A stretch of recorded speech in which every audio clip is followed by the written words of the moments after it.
Livre des Proverbes, chapitre 29. Un homme qui mérite d'être repris et qui raidit le cou sera brisé subitement et sans remède. Quand les justes se multiplient, le peuple est dans la joie. Quand le méchant domine, le peuple gémit.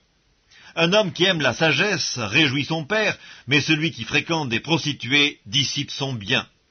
Un roi affermit le pays par la justice, mais celui qui reçoit des présents le ruine. Un homme qui flatte son prochain tente un filet sous ses pas. Il y a un piège dans le péché de l'homme méchant, mais le juste triomphe et se réjouit. Le juste connaît la cause des pauvres, mais le méchant ne comprend pas la science. Les moqueurs soufflent le feu dans la ville, mais les sages calment la colère.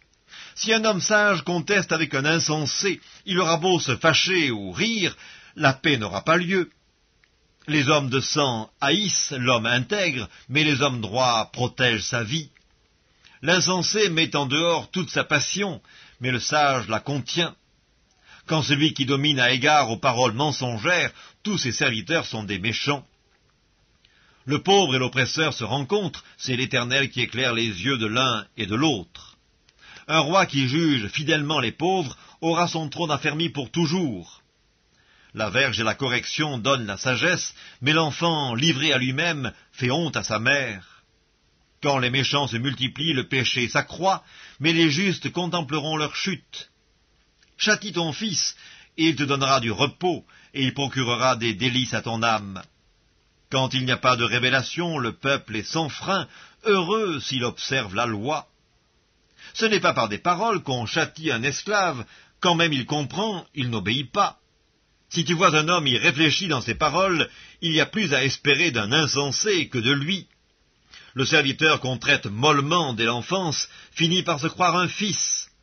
Un homme colère excite des querelles, et un furieux commet beaucoup de péchés. L'orgueil d'un homme l'abaisse, mais celui qui est humble d'esprit obtient la gloire.